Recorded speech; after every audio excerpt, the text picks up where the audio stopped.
ಬೆಂಗಳೂರಲ್ಲಿ ವೃದ್ಧೆಗೆ digital arrest ಆಗಿದೆ. 4 ಕೋಟಿ ದೋಚಿದ್ದಾರೆ ಸೈಬರ್ ವಂಚಕರು. ಬರೋಬ್ಬರಿ 4 ಕೋಟಿ. ಜನವರಿಯಿಂದ ಮೇ ತನಕ ಮೇಲಿಂದ ಮೇಲೆ ಆ ವೃದ್ಧೆಗೆ ಬೆದರಿಕೆಗಳನ್ನು ಹಾಕಿ ಹೆದರಿಸಿ ಹಣವನ್ನು ದೋಚಿದ್ದಾರೆ ವಂಚಕರು. ಡಿಜಿಟಲ್ ಅರೆಸ್ಟ್ ಅನ್ನ ಮಾಡಿ ಅಂದ್ರೆ ಅವರಿಗೆ ಹೆದರಿಸಿ ಬೆದರಿಸಿ ಹಣವನ್ನು ಪೀಕಿದ್ದು 4 ಕೋಟಿ. ಶಿವಾಜಿನಗರ ಮೂಲದ ವೃದ್ಧೆಗೆ ವಂಚನೆಯನ್ನ ಎಸಗಲಾಗಿದೆ. ಪ್ರಾಪರ್ಟಿ ಮಾರಿದ್ದ ಕೋಟಿ ಹಣ ಇತ್ತು ಈ ವೃದ್ಧೆ ಬಳಿ. ಈ ಅಜ್ಜಿಯ ಬ್ಯಾಂಕ್ ಟ್ರಾನ್ಸಾಕ್ಷನ್ ಬಗ್ಗೆ ಈ ವಂಚಕರು ಮೊದಲಿಗೆ ತಿಳಿದುಕೊಂಡಿದ್ದರು. ಹಾಗಾಗಿ ಮನಿ ಲ್ಯಾಂಡರಿಂಗ್ ಹೆಸರಲ್ಲಿ ಡಿಜಿಟಲ್ ಅರೆಸ್ಟ್ ಮಾಡಿದ್ದಾರೆ. ಪದೇ ಕಾಲ್ ಮಾಡಿ 4 ಕೋಟಿ ಹಣವನ್ನ ಇಲ್ಲಿವರೆಗೂ ಪಡೆದಿತ್ತು. ಜನವರಿಯಿಂದ ಆರಂಭ ಆಗಿದೆ. ಬರೋಬ್ಬರಿ 5 ತಿಂಗಳ ಕಾಲ ಆ ವೃದ್ಧೆಯನ್ನ ಪೀಡಿಸಿದ್ದಾರೆ. ಅಜ್ಜಿ ಚಿನ್ನಾಭರಣ ತಂದಿದ್ದ ಬಗ್ಗೆ ಪೊಲೀಸರಿಗೆ ಮಾಹಿತಿಯನ್ನ ಕೊಡೋಕೆ ಕಾರಣ ಬ್ಯಾಂಕ್ಗೆ ಹೋದಾಗ ಮ್ಯಾನೇಜರ್ ಕೇಳ್ತಾರೆ ಏನಾಯ್ತು ಅಂತ.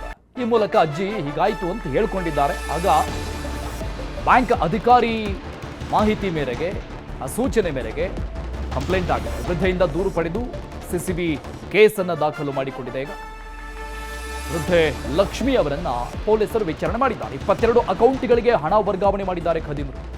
60 ಲಕ್ಷ ಹಣ ಬ್ಯಾಂಕ್ ಅಕೌಂಟ್ನಲ್ಲಿ ಸೀಸ್ ಆಗಿದೆ. ಉಳಿದ ಹಣ ಎಲ್ಲಿಂದ ಬಂತು ಅಂತ ಈಗ ತನಿಖೆಯನ್ನ ಮಾಡಲಾಗ್ತಾ ಇದೆ.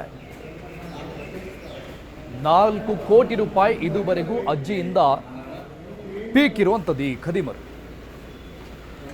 ಈ ಬಗ್ಗೆ ಡೀಟೇಲ್ಸ್ ಕೊಡ್ತಾರೆ ನಮ್ಮ ಪ್ರತಿನಿಧಿ ಮುನಿರಾಜು. ಲೈವ್ ನಲ್ಲಿ ಜಾಯ್ನ್ ಆಗ್ತಾ ಇದ್ದಾರೆ. ಮುನಿರಾಜು, ಇನ್ ಕೇಸ್ ಆ ಬ್ಯಾಂಕ್ ಸಿಬ್ಬಂದಿಗೆ ಈ ಅಜ್ಜಿ ಏನಾದರೂ ಹೇಳ್ಕೊಂಡಿಲ್ಲ ಅಂತಿದ್ರೆ, ಇನ್ ಕೇಸ್ ಅವ್ರೇನು ವಿಚಾರಿಸಿಲ್ಲ ಅಂತಿದ್ರೆ, ಈ ಒಂದು ಕೇಸ್ ಹಾಗೆ ಮುಚ್ಚೋಗ್ಬಿಡ್ತಾ ಇತ್ತೇನೋ, ಆಮೇಲೆ ಇನ್ನೊಂದಿಷ್ಟು ಕೋಟಿಗಳನ್ನ ಆ ವೃದ್ಧೆ ಕಳ್ಕೊಳ್ತಿದ್ರೇನೋ? ಖಂಡಿತ ಅರುಣ್, ಯಾಕೆಂದರೆ ಆ ವೃದ್ಧೆ ಏನಿದೆ ಆಕೆಗೆ ಡಿಜಿಟಲ್ ಅರೆಸ್ಟನ್ನು ಮಾಡಿ ಖದೀಮರ ಗ್ಯಾಂಗ್ ಒಂದು ಸುಮಾರು 24 ಕೋಟಿ ಹಣವನ್ನು ವಸೂಲಿ ಮಾಡೋದಕ್ಕೆ ಒಂದು ಪ್ರಯತ್ನ ಪಟ್ಟಿರ್ತಾರೆ. ಆದರೆ ಆಕೆ 4 ಕೋಟಿ ಹಣವನ್ನು ಆಗಾಗ ಒಂದು ಬೇರೆ ಖಾತೆಗಳಿಗೆ ವರ್ಗಾವಣೆ ಕೂಡ ಮಾಡಿರ್ತಾರೆ. ಆದರೆ ಚಿನ್ನಾಭರಣವನ್ನು ಮಾರಾಟ ಮಾಡಿ ಆ ಒಂದು ಹಣವನ್ನು ಕೂಡ ಅವರಿಗೆ ಜಮೆ ಮಾಡಬೇಕು ಅಂತೇಳಿ ಬ್ಯಾಂಕಿಗೆ ಹೋದ ಸಂದರ್ಭದಲ್ಲಿ ಈ ಒಂದು ವಿಚಾರ ಬ್ಯಾಂಕ್ನ ಮ್ಯಾನೇಜರ್ಗೆ ಗೊತ್ತಾಗುತ್ತೆ. ನಂತರ ಅವರು ಈ ಒಂದು ವೃದ್ಧೆ ಬಳಿ ಒಂದು ಹೆಚ್ಚಿನ ಮಾಹಿತಿಯನ್ನು ಪಡೆದಾಗ ಈ ರೀತಿ ಡಿಜಿಟಲ್ ಅರೆಸ್ಟ್ ಬಗ್ಗೆ ಒಂದು ಸ್ವಲ್ಪ ಕ್ಲೂ ಕೊಡ್ತಾರೆ. ಕೂಡಲೇ ಅಲ್ಲಿನ ಬ್ಯಾಂಕ್ ಮ್ಯಾನೇಜರ್ ಏನು ಸ್ಥಳೀಯ ಪೊಲೀಸರಿಗೆ ಒಂದು ಮಾಹಿತಿಯನ್ನು ಕೊಟ್ಟು ಏನು ಸೈಬರ್ ಕ್ರೈಮ್ ಮುಖಾಂತರವಾಗಿ ಈ ಒಂದು ಪ್ರಕರಣಕ್ಕೆ ಸಂಬಂಧಪಟ್ಟಂತೆ ವಿಚಾರಣೆ ಕೂಡ ಮಾಡ್ತಾರೆ. ಕೂಡಲೇ ಸೈಬರ್ ಕ್ರೈಮ್ ಪೊಲೀಸರು ಬ್ಯಾಂಕಿಗೆ ತೆರಳಿ ಆ ವೃದ್ಧಿಯನ್ನು ಅಲ್ಲೇ ಸ್ಥಳದಲ್ಲಿ ವಿಚಾರಣೆ ಮಾಡಿದಾಗ ಈ ರೀತಿಯಾಗಿ ಡಿಜಿಟಲ್ ಅರೆಸ್ಟ್ ಬಗ್ಗೆ ಒಂದು ಸಣ್ಣ ಕ್ಲೂ ಅನ್ನು ಕೂಡ ಕೊಟ್ಟಿದ್ರು. ನಂತರ ಆಕೆಯನ್ನು ಅಲ್ಲೇ ತಡೆದು ಆಕೆಗೆ ಸ್ವಲ್ಪ ಬುದ್ಧಿಮಾತು ಹೇಳುವಂಥ ಕೆಲಸವನ್ನು ಕೂಡ ಪೊಲೀಸರು ಮಾಡಿದ್ರು.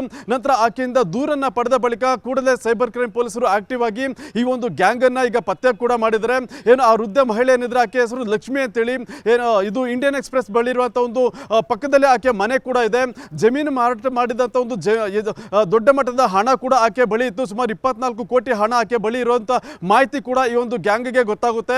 ಕೂಡಲೇ ಆಕೆಯನ್ನು ಹೇಗಾದ್ರೂ ಮಾಡಿ ಟ್ರ್ಯಾಪ್ ಮಾಡಬೇಕು ಮತ್ತು ಆಕೆ ಬಳಿ ಇರುವಂಥ ಒಂದು ಹಣವನ್ನು ಹೇಗಾದ್ರೂ ಮಾಡಿ ಪಡ್ಕೊಳ್ಬೇಕು, ವಸೂಲಿ ಮಾಡಬೇಕು ಅನ್ನೋ ಒಂದು ಪ್ಲಾನ್ ಅನ್ನು ಮಾಡ್ಕೊಳ್ತಾರೆ. ಅದಕ್ಕೋಸ್ಕರ ಡಿಜಿಟಲ್ ಅರೆಸ್ಟ್ ಅನ್ನೋ ರೀತಿಯಲ್ಲಿ ಆಕೆಯನ್ನು ಒಂದು ವಂಚನೆ ಮಾಡುವಂಥ ಕೆಲಸವನ್ನು ಕೂಡ ಮಾಡ್ತಾರೆ. ಈಗಾಗಲೇ ಈ ಒಂದು ಘಟನೆಗೆ ಸಂಬಂಧಪಟ್ಟಂತೆ ಸಿಸಿಬಿ ಸೈಬರ್ ಕ್ರೈಮ್ ಪೊಲೀಸ್ ಠಾಣೆಯಲ್ಲಿ FIR ಕೂಡ ದಾಖಲಾಗಿದ್ದು 5 ಆರೋಪಿಗಳನ್ನು ಪೊಲೀಸರು ಕೂಡ ಅರೆಸ್ಟ್ ಮಾಡಿದ್ದಾರೆ. ಆರೋಪಿಗಳನ್ನು ಅರೆಸ್ಟ್ ಮಾಡಿದಾಗ ಅವರ ನೇರ ಬ್ಯಾಂಕ್ ಖಾತೆಯಲ್ಲಿದ್ದಂಥ ಸುಮಾರು 60 ಲಕ್ಷ ಹಣವನ್ನು ಏನು ಈಗ ವಸೂಲಿ ಕೂಡ ಫ್ರೀಸ್ ಮಾಡಿದ್ದಾರೆ.